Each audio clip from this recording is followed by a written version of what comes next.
Let me explain something to you. There isn't a serious coach in any serious league that would defend a player on another team intentionally, and you can say whatever you want, but it was intentional, trying to injure one of their own player, much less the star player. Now, before I get into the whole Caitlin Clark part of it, you got to understand where this woman, Stephanie White, is. She's a lesbian. The moment Stephanie White stepped to the podium, she made a choice that has sent shockwaves through the Indiana Fever franchise and the entire WNBA. It is a decision that fundamentally questions the very fabric of coaching loyalty and exposes a deep, festering wound in the league. Standing there, Stephanie White, an Indiana basketball legend, a Purdue national champion, chose not to defend her own star, Caitlin Clark, from a physical assault. Instead, she stepped up to defend the assailant, Alyssa Thomas. This is not a minor lapse in judgment. It is a betrayal of the most sacred trust in sports. A coach's primary, non-negotiable duty is to protect their players. Yet here we are, witnessing the Indiana Fever's head coach spin a brutal, intentional throat punch into a broader social lecture, utterly failing Caitlin Clark in the process. This isn't just about a single play. It's about the fracture of a franchise and a coach who seems to have abandoned her own team's best interests for a personal agenda.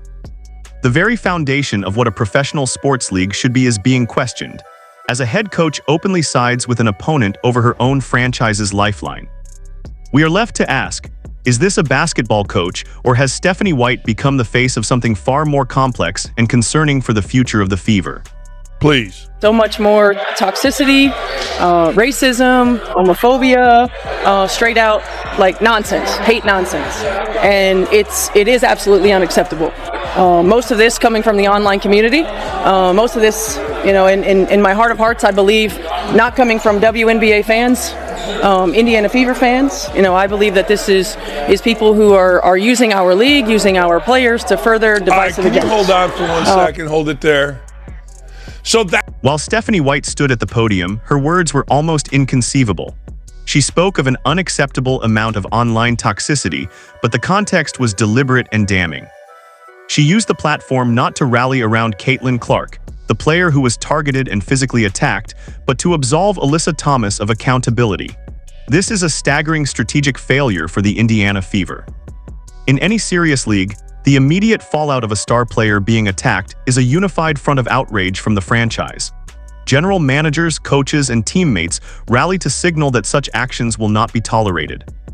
The Indiana Fever, however, saw their leader launch into a lecture about inclusiveness and hate, framing the entire incident as an external problem while ignoring the internal threat, the physical act of aggression against their own player, Caitlin Clark.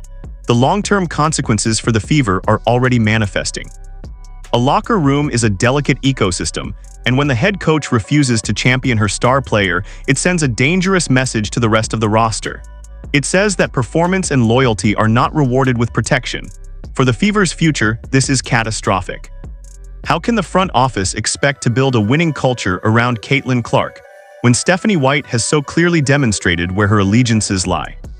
The 2026 season is now overshadowed by this moment of cowardice, a turning point where the Fever's head coach chose a personal stance over a professional imperative, fundamentally undermining her own star's confidence and the team's credibility. Go ahead.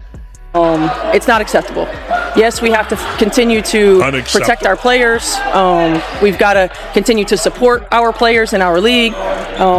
We get to play a basketball game. And AT was exactly right. We get to play a basketball game. And yes, that's going to come with criticism. Yes, that's going to come with... Hang on there. AT is exactly right. We get to play a basketball game. But what Stephanie White should say, but she's so stupid, is she should say that was not a basketball play. That was a play that could have seriously injured our star player. The investigation into Stephanie White's psychology reveals a mind-boggling paradox. She calls Alyssa Thomas exactly right and leans into a defense of the attacking player, yet she is inexplicably unwilling to call a spade when it comes to Caitlin Clark. The play in question was not a basketball play. It was a throat punch, a deliberate act of aggression that could have seriously injured the face of the franchise. But Stephanie White is so engrossed in her social narrative that she refuses to utter the simple truth. Alyssa Thomas was wrong.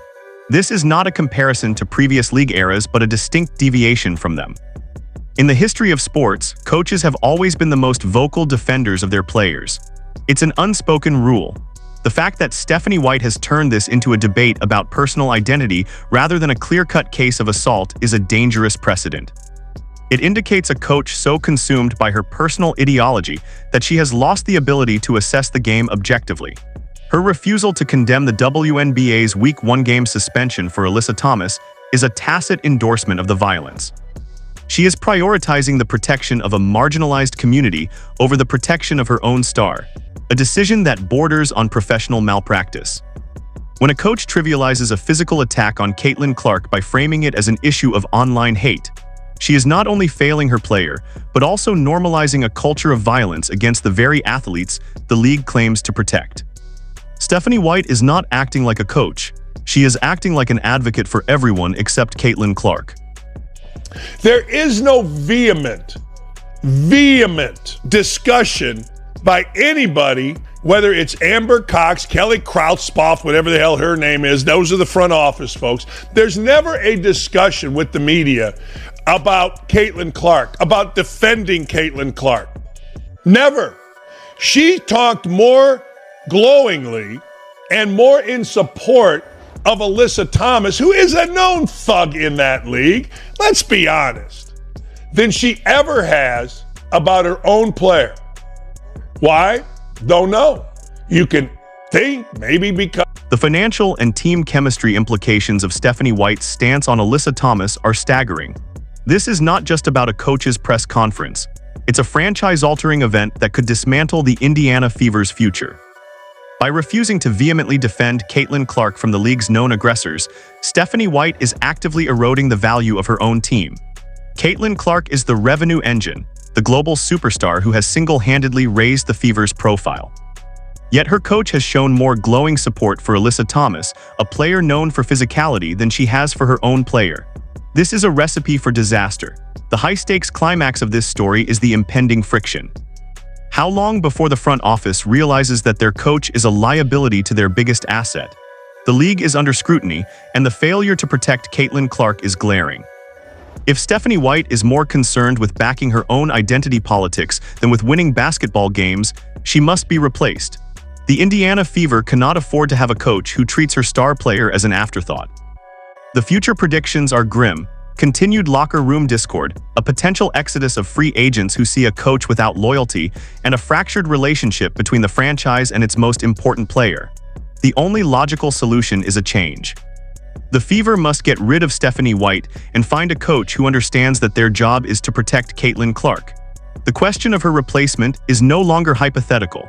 It is the only step to salvage a season that is already spiraling out of control.